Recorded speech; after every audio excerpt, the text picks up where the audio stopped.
l'hôpital Algarve, la résidence du DG Télé 50, la résidence Kadima et tant d'autres. Voilà les victimes des actes de vandalisme de casseurs qui ont profité de la réaction populaire contre la loi proposée par les députés Aubin Ménako sur le fonctionnement de la justice congolaise, alors que rien ne présageait que cette loi serait adoptée au Parlement. Le vice-premier ministre, ministre de l'Intérieur, Sécurité et Affaires coutumières, qui a fait le constat de ces différentes casses, a réagi. Il n'est pas permis, au nom d'une manifestation de ses opinions, bien que le droit à manifester soit aussi garanti par la Constitution, mais s'en prendre à des biens privés, à des destructions méchantes, à exposer même la vie des personnes. Cela est tout simplement criminel. Des fois, nous avons vu même dans les vieilles démocraties qu'il y a des voyous, des casseurs, qui se mêlent à des manifestants et qui commettent des actes répréhensibles comme ces actes.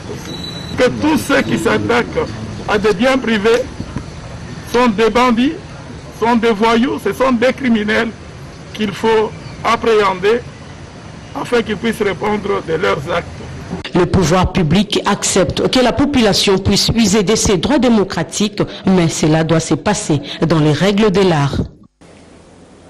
L'objet de cette réunion était de faire le point sur les événements inqualifiables qui se sont produits aux abords du Palais du Peuple et dans certains quartiers de la ville de Kinshasa les mardis 23 et mercredi 24 juin 2020.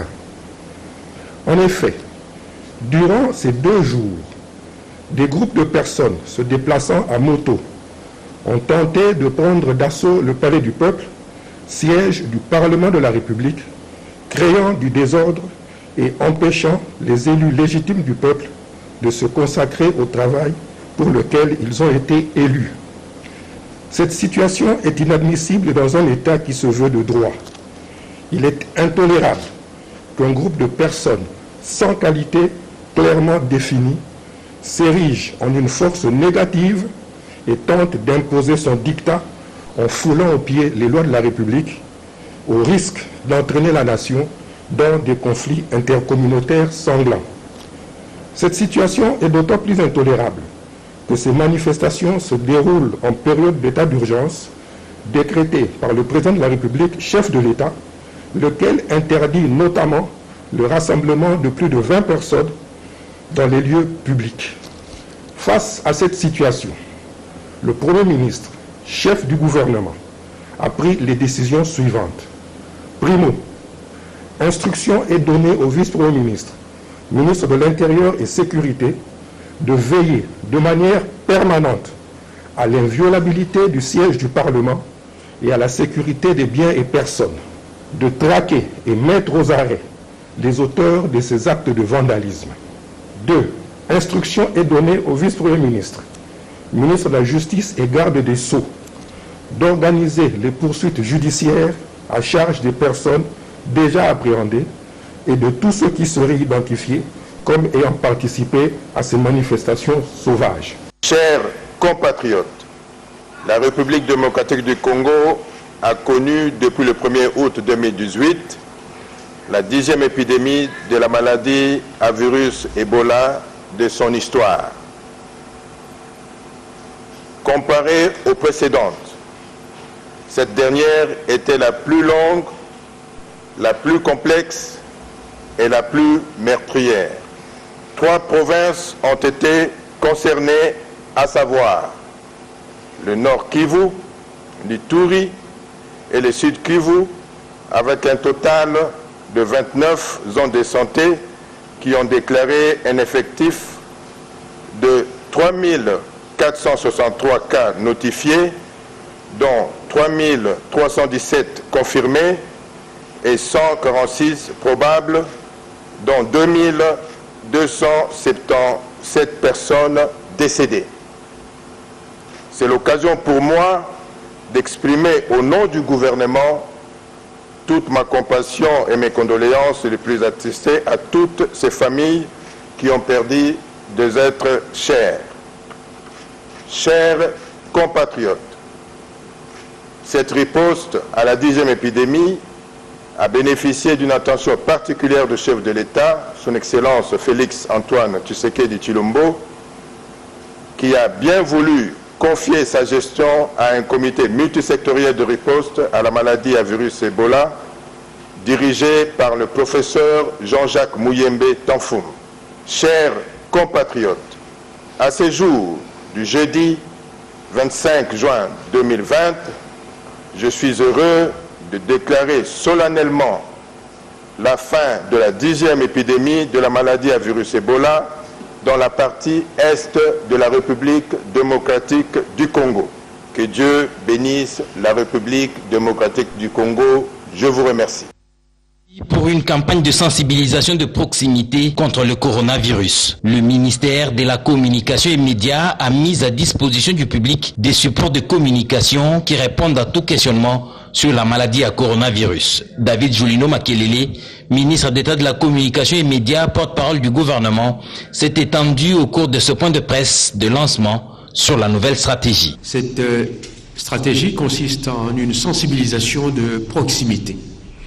Sensibilisation de proximité avec comme cible les quartiers habités par nos compatriotes qui sont un peu réfractaires au discours sur le corona tel qu'il est véhiculé aujourd'hui. Et donc ce sont surtout les zones périphériques qui doivent être attaquées entre guillemets en premier pour faire tomber des mythes et puis surtout apporter la bonne information.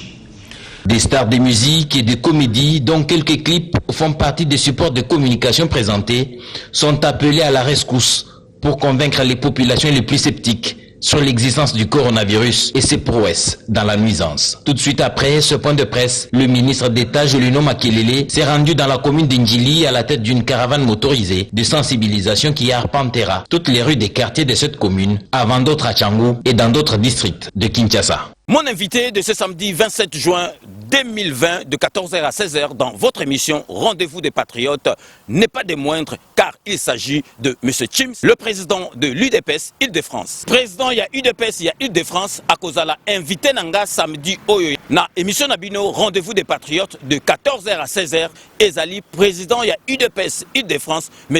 Chims. Bon, bana mboka, bana Congo, ezanga wabino, na chim, nakata Paris. Bona koyebisa bino kaka ke na mokolo ya poso, tozala bongo en direct avec César Ngadi, Cléboa. Invité na ngai ya samedi 27 oyo na yebike bozali kozela ye parce que makambo zali koleka ebele na mboka na biso na côté ya parti ya président de la République UDPS na côté ya politique mboka oyo bomonique donc Kabund balongolaki ye na assemblée en tant que premier vice-président et puis makambo ebele ezali koleka na mboka na biso. Vraiment invité Nangai Oyo Azali présent, il y a IDPS, Île-de-France, Azali mieux placé pour nous répondre à la question Nabino, mieux surtout. Pour nous relever la Makambamboka, donc l'actualité et avec beaucoup de précision. Dans ma proposition surtout, merci beaucoup au Razana Mituna à Bomba pour nous proposer en live dans Mokolo Ango. Merci beaucoup. Bozelate mutu abete la bino lisolo ya émission oyo donc ba question na bino nyoso tout bozali na yango bo poser yango donc en direct na ye moko présent il y a UDPS Île-de-France monsieur Chims a ko répondre bino sans en esquiver aucune. Salut, bana partout dans le monde, bana monde entier, bana poto, bana partout.